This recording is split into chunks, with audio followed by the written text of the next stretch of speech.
Budget ঘোষণা হতে যাচ্ছে, কিন্তু এর মধ্যেই পদ্মা ব্যারেজের মতো একটা প্রকল্পের অর্থায়নের কথাও বলা হয়েছে। তো এই বিষয়ে আপনি আপনার মতামত দিলে আমরা খুশি হব, আর সার্বিকভাবে আপনি অবশ্যই বলবেন। আপনার কথা শোনার জন্য সবাই এখানে অধীর আগ্রহে অপেক্ষা করছে। অনেক অনেক ধন্যবাদ আপনাকে আমাকে বলার সুযোগ করে দেওয়ার জন্য। আমি এনটিভিকে ধন্যবাদ জানাই আমাকে পুনরায় এখানে আমন্ত্রণ জানানোর জন্য। আপনারা যেরকম বহুবার এখানে এসেছেন, আমিও এখানে বহুবার এসেছি এবং অনেক উত্তপ্ত বাক বিনিময়ের ভিতরে আমরা বিভিন্ন মন্ত্রীদের সাথে এবং নেতৃবৃন্দের সাথে কথা বলেছি। সেহেতু জায়গাটা পরিচিত, কিন্তু একটা অপরিচিত সময়ে আমরা আবার নতুন পরিচিত মানুষরা এখানে যুক্ত হয়েছি। নতুন সরকার এসছে, তারা উত্তরাধিকারকে ধারণ করছে, তারা সংকটকে মোকাবেলা করতে হচ্ছে, তাদের প্রত্যাশা পূরণ করতে হচ্ছে, তাদের একই সাথে বিদেশিদের শর্ত পরিপালন করতে হচ্ছে। কোনোভাবেই ঈর্ষণীয় অবস্থা এটা না, এই ব্যাপারে কোনো সন্দেহ নাই। যেই এই দায়িত্বের ভিতরে আছেন তারা অনেক যথেষ্ট চাপের মধ্যে আছেন, জটিলতার ভিতরে আছেন। এই ব্যাপারে কারুকে ব্যাখ্যা করে বলার কোনো সুযোগ নাই।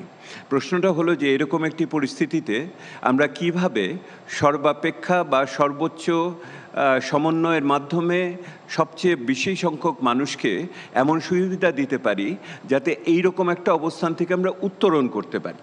সেখানে আমার যে প্রথম যেটা মনে হয়েছে যে সকলের কথা শুনে, সেটা হলো যে এই সরকার যখন 3 মাস আগে আসলো, এই যে সমস্যাগুলো ওনারা মোকাবেলা করছেন বা পরিস্থিতি হয়েছে, তার কিন্তু ওনারা কোনো দলিল তৈরি করেননি, যেই দলিলের ভিতরে যে ওনারা বলতে পারেন যে এই হলো আমার ভিত্তি স্থিতি, অর্থাৎ এটার ভিতর দিয়ে আমি কিন্তু উত্তরাধিকার করে এটা পেয়েছি। অর্থমন্ত্রী মহোদয় সংসদে একাধিকবার বলেছেন, সেদিনও বলেছেন যে আশা করেন না কিছু ক্রমান্বয়ে ওনার স্বরবদল হচ্ছে, কিন্তু এটা হয়নি। দ্বিতীয়ত যেটা হলো, আপনারা লক্ষ্য করে দেখেন সরকার এসছে ফেব্রুয়ারি মাসে, মার্চ এপ্রিল মে জুন মাস যে আসবে তার আগে বাজেট আসবে না।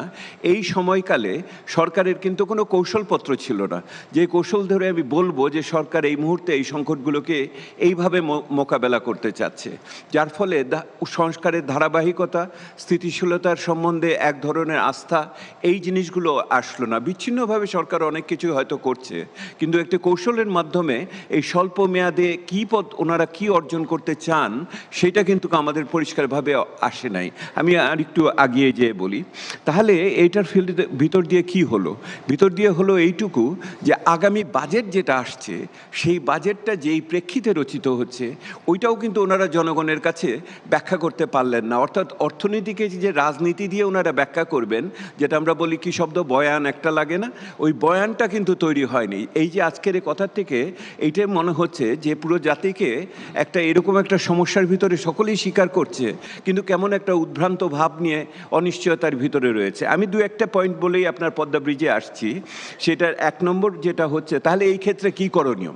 দেখুন, গত অন্তর্বর্তীকালীন সরকারের আমরা যারা কেউ কেউ কাছে কাছে প্রথম দিকে ছিলাম, আমি শ্বেতপত্র রচনা করার সময় ছিলাম, তখন একটা কৌশল আমাদের তখন সিদ্ধান্ত হয়েছে, যেটা নেতৃত্বে কেন্দ্রীয় ব্যাংক ছিল। সেটা হলো কি না, যে সংকোচনমূলক পদ্ধতিতে যেতে হবে, মূল্যস্ফীতি হলো নিয়ন্ত্রণ হলো 1 নম্বর বিষয়। তো মূল্যস্ফীতিকে নিয়ন্ত্রণ করতে গিয়ে যে সমস্ত পদ্ধতিগুলো গেল, তার একটার ফলাফল তো হলো সুদের হার, এবং অপর দিকে যেটা হলো যে সরকারও অন্যদিকে ব্যাংকে থেকে টাকা নিল, তার হলো সংকট হলো, ইত্যাদি ইত্যাদি। তাহলে বর্তমান সরকারকে গত 4 মাসে তাহলে কি বলার ব্যাপার ছিল? স্থিতিশীলতা একটা বড় জিনিস, স্থিতিশীলতা না থাকলে অন্য কিছু করা যায় না। কিন্তু আপনি যদি আমাকে জিজ্ঞেস করেন, তাহলে আমি সর্বাক্ষেপে বলবো বিনিয়োগটাকে সর্বোচ্চ গুরুত্ব দিয়ে এই সরকারের সামনে এগিয়ে নিয়ে যাওয়ার ব্যাপার ছিল। আগামী বাজেটকে দেখতে চাইব আমরা বিনিয়োগের ক্ষেত্রে ওনারা কতখানি কি ধরনের পদক্ষেপের ভিতরে ঢুকছে।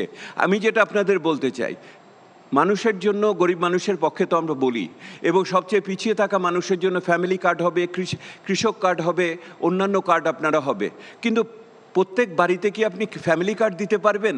প্রত্যেক বাড়িতে তো কর্মসংস্থান সৃষ্টি করতে হবে।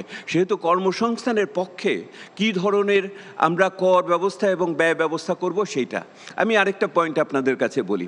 তাহলে গত সরকার যে কাজটা করেছে, আমরা যেটা বলি পাবলিক ফাইন্যান্স ম্যানেজমেন্ট, সেটা হলো সবচেয়ে হৃদপিণ্ড হিসেবে থাকে একটা বাজেটের, অর্থাৎ আয়, ব্যয় এবং যেই ঘাটতি হয় তার অর্থায়ন। তাহলে আপনি দেখেন এইবার যে বাজেটটা তৈরি হচ্ছে আমরা সকলেই জানি কত 15 থেকে 20 বছর ধরে যেই বাজেট দেয় তার 20 থেকে 25% বাড়তিভাবে বলে, ওইটা আসলে কোনো দিন হয় না। এবং ঠিক একই রকমভাবে জানে যে ওই আয় হবে না, খরচও বাড়িয়ে বলে, জানে যে এই খরচের টাকা দরকার করবে না, যার ফলে শেষ বিচারে যে বাজেট ডেফিসিট, বাজেট ঘাটতিটা ঠিকই 3-4% ভিতরে থেকে যায় আর কি। অর্থাৎ এমন একটা অলৌকিক বাজেট পরাবাস্তব জিনিস তৈরি হয় যারা আসলে কোনো, আমরা ইংরেজিতে যা লিখে বলি ফিসকাল ডিসিপ্লিন, সেটা থাকে না। ফিসকাল ডিসিপ্লিন না থাকলে কি হয়, ওই যে আপনি স্বাস্থ্য খাতে টাকা দিয়েছেন, ওই যে আপনি শিক্ষা খাতে টাকা দিয়েছেন, এই টাকাগুলো আপনি সময় মতো পাবেন না। তখন কারণ হলো যে প্রাধিকারগুলো নষ্ট হয়ে যায়, কারণ আপনি এটা এমনভাবে বাড়িয়ে বলেছেন এটার ভিতরে হয় না। আমি আর একটা কথা বলি, আমি শেষ করছি। পদ্মা ব্যারেজ আসতেছি, আমার বাড়ির থেকে পদ্মা ব্যারেজ অনেক দূরে, তো সেই জন্য আমার হলে আমি বলতে চাইবো যে আমার যমুনা ব্রিজ দ্বিতীয়টা কিভাবে হবে আমার টাঙ্গাইলে, এটার ভিতরে আমি একটা কথা বলে আমি শেষ করি। সেটা হলো এইটার একটা বড় সমস্যা হয়েছে, উপদেষ্টা আছেন উনি বলবেন, সেটা হলো এই সরকারের পক্ষ থেকে অনেক কিছু বিচ্ছিন্নভাবে হচ্ছে, কিন্তু সংস্কারের কোনো ধারাবাহিকতা নাই।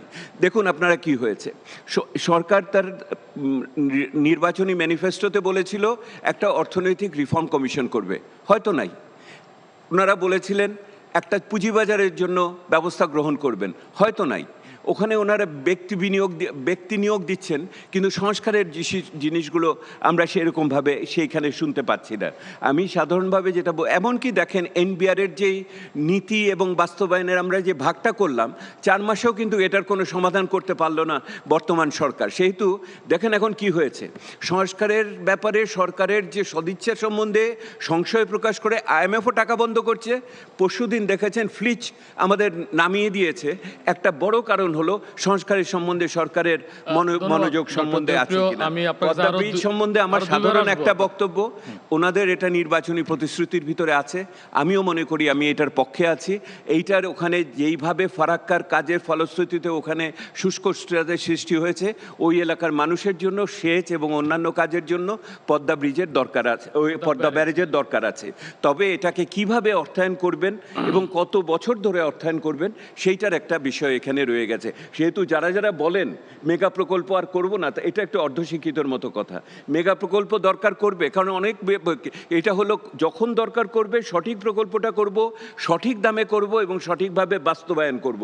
মেগা প্রকল্প অবশ্যই দরকার আছে, বিভিন্ন বড় বড় প্রকল্প কেন হবে না। এখন মেগা কাকে বলেন সেটা আরেক কথা। হ্যাঁ, মেগার ডেফিনিশনটা ঠিক করতে হবে, সেটা আপনারা করবেন।